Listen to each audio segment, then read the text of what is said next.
If you saw a rat in your barn or your house, I need you to understand something before you do anything at all. You do not have one rat. For every rat you see moving in the daylight, there are a dozen you will never lay eyes on. Behind your walls, under your floor, up in the barn loft, down in the dark where they nest and breed and run their highways after midnight. The one that ran across your floor was the bold one or the hungry one or the one crowded out of the nest. Behind him there is a colony, and that colony is growing faster than you think. A pair of rats left alone with food and shelter can become hundreds before the year is out. They chew through grain sacks, through wiring, through the wooden studs in your walls. A rat's teeth never stop growing, so it never stops gnawing. On wood, on wire, on lead pipe, on things you would not believe an animal could bite through. They foul 10 times as much food as they eat with their droppings and their grease and their dirt, and they carry sickness. This is not a problem you let sit.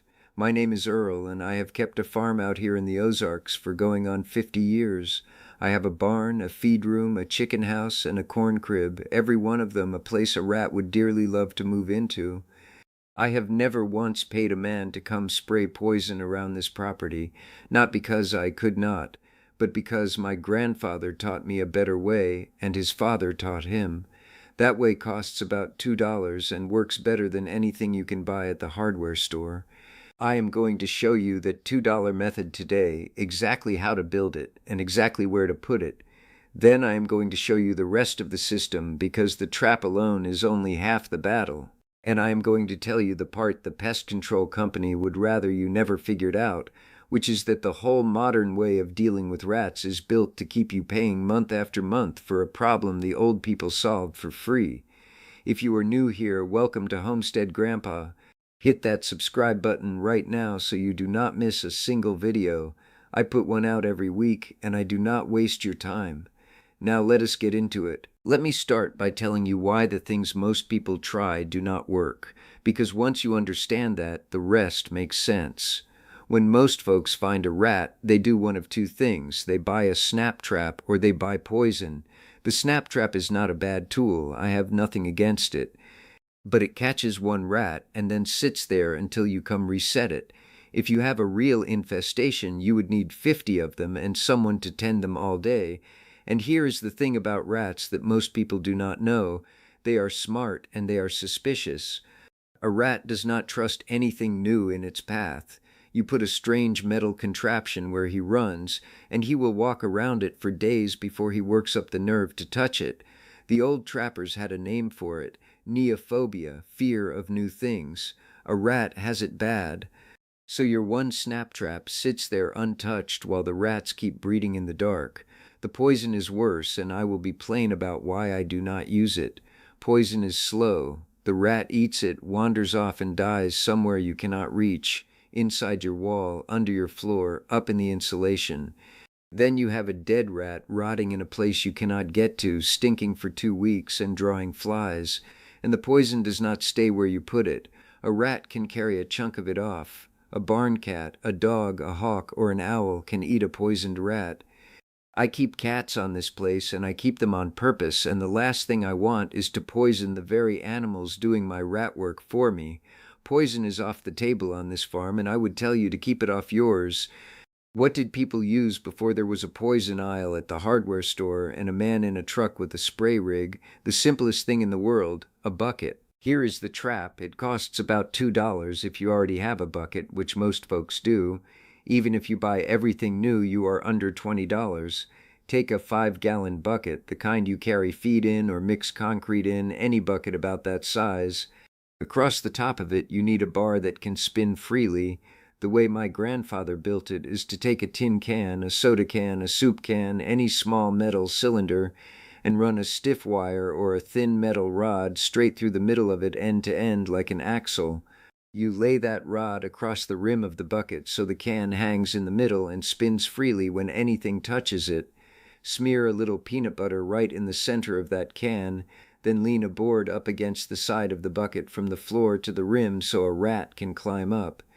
That is the entire trap: a bucket, a spinning can on a wire, a dab of peanut butter, and a ramp. Here is how it works, and it is a well-designed thing. A rat can smell peanut butter from clear across a barn. He smells it, climbs the ramp, reaches the rim, and sees the bait sitting there in the middle of that can. He steps out onto the can to reach it. The moment he puts weight on it, the can spins and he drops straight into the bucket. The can spins right back to where it started, ready for the next one. He cannot climb back out. The walls are too tall and too smooth, and there is nothing to grip. And here is what makes this better than any snap trap ever built. It resets itself every single time. One bucket can catch a dozen rats in a single night because every rat that steps onto the can resets it for the rat behind him. You set one bucket, go to bed, and let it work while you sleep. You are not out in the dark resetting 50 snap traps. You can buy a ready-made plank that clips onto a bucket for $10 or $15 and it works fine, but you do not need it. A can and a wire you already have in the shop do the exact same job. Do not let anyone tell you that you have to buy something special. That is the whole point of this. Before I show you the rest of the system, I want to hear from you. Tonight after dark, go quietly into your barn or your basement or wherever you have heard them and just listen. In the morning, tell me in the comments what you heard and how old your place is and whether it is a house, a barn, or a chicken coop. I read every single one.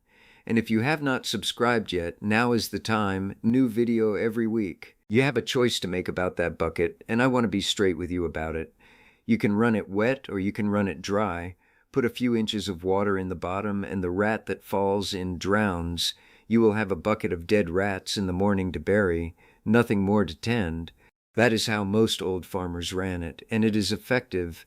But if it troubles you to drown an animal, and I understand it troubles some folks, run it dry. Leave the water out. The rats fall in and cannot climb out. In the morning you carry the bucket a mile or more from your place and let them go. Any less than a mile and they will find their way straight back. Here is what I do on this farm. For a barn infestation where rats are eating my grain and breeding faster than I can keep up, I run it wet because a real infestation is a danger and it has to be broken quickly.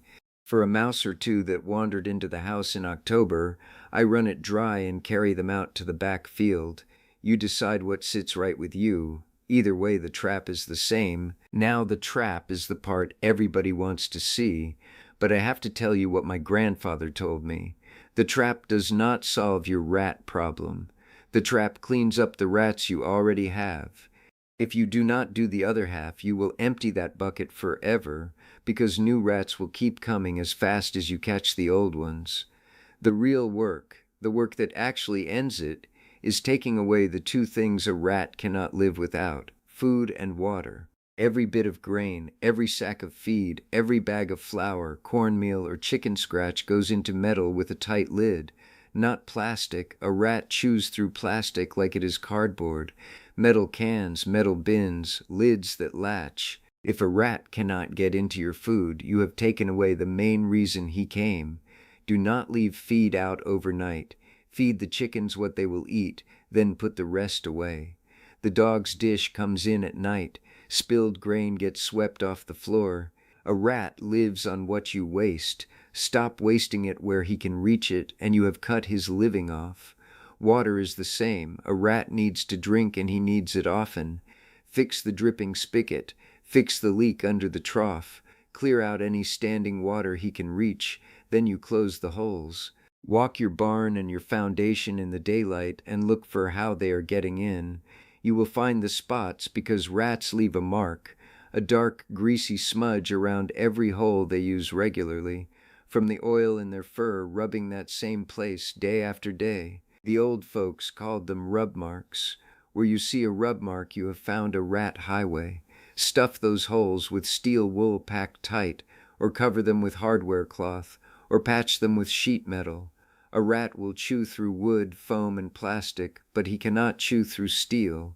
Take away the food, take away the water, close the holes, and run the bucket on the rats already inside. That is the whole system, and it costs almost nothing. I want to tell you about the other piece of this because it is the oldest rat control there is, and it is alive and it purrs. A working barn cat, not a house cat, a barn cat that knows its job. I keep 2 or 3 good mousers in my barn at all times and always have. A barn cat does not need to catch every rat to earn her keep. The truth is, the smell of a cat alone will push rats off your property. A rat is no fool. He knows a cat works that ground, and he will move his nest somewhere that feels safer. A good barn cat is worth more than any trap and any poison put together, and she works every night for the price of a little food and a dry place to sleep. I will be honest, a cat alone will not break a heavy infestation fast. When rats have already gotten ahead of you, you need the bucket and the sealing and the cleaning all working at once to end it quickly.